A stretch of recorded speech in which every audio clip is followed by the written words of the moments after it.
Got Mike today? Good. Congratulations to everybody on your election. I'm here to talk about the elephant in the room again.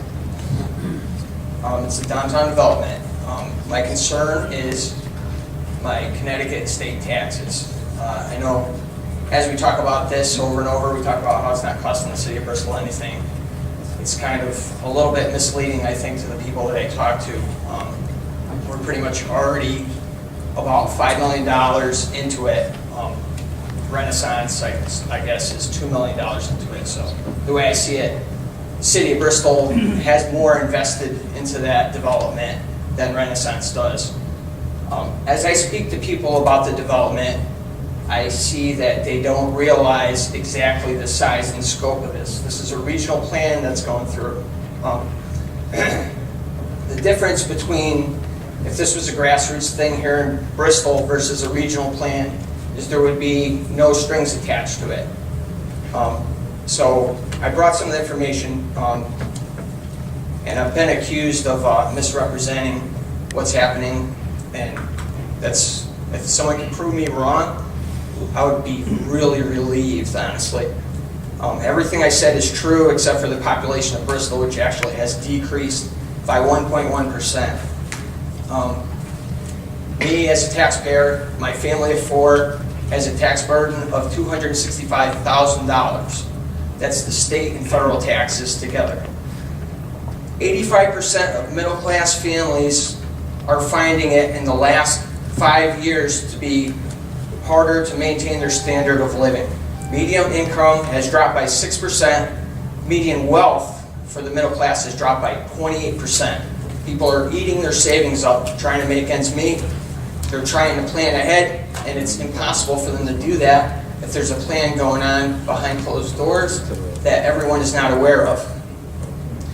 Now, I talked about the CCRPA meeting that I wanted to go to, okay? It was a conservation meeting, supposedly. I went there with two of my friends. Nobody knew what we were there for.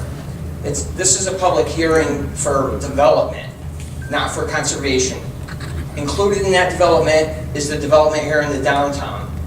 So nobody in Bristol seems to know this. All they really think is there's going to be some shopping going on, but there's so much more to it than that. There are no minutes for the public hearing that I went to, but it says that they passed it unanimously. The only mentions in the minutes were that Christopher Wright was there, that they want to create a nonprofit to support what they want to do.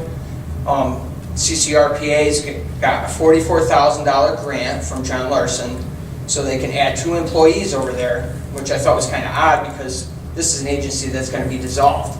And in the same building, the Social Security Administration didn't have funds to stay open for the American people here in Bristol. I think that is a sacrilege. All right, and now I'm going to go on to what I read in the Bristol Press, which is fact. It says that among the issues on the table, the possibility the state may allow some sort of financing that would rely on future tax revenue to pay for upfront costs. Future tax revenue means bonding, all right? The state just bonded $537 million for transportation and squandered 30% of it on rail-related projects that are supposed to bring economic development, and they fail to do so. In many states and cities in the United States, this is a risky investment for the taxpayer. That's why I don't support it, among other reasons. And I feel that I was deceived at the meeting. I asked questions. What specifically are the stipulations for the Sustainable Community Planning grants? I was told, we don't really deal with that. Funny, because I found a document from 2010 that says they're authorized to do that. They submitted an application to do so. And that's in coordination with the Capital Region Council of Governments, which had, I don't know if not everyone was here last time, but they're the ones that are distributing these grants for the funding for it. Now, in the article it says, the big players on the financing side are eager to find out what state enhancements might be possible before the final deal is worked out. They met with state officials from the Department of Housing and Economic Development because it will tell us where we're gonna go. Does anybody know what the meeting happened in Hartford for the Department of Housing and Development? Because there's no transparency for the city. Mayor, the time limit has been, Sorry, I'm sorry, that's the exceeded. time. Okay.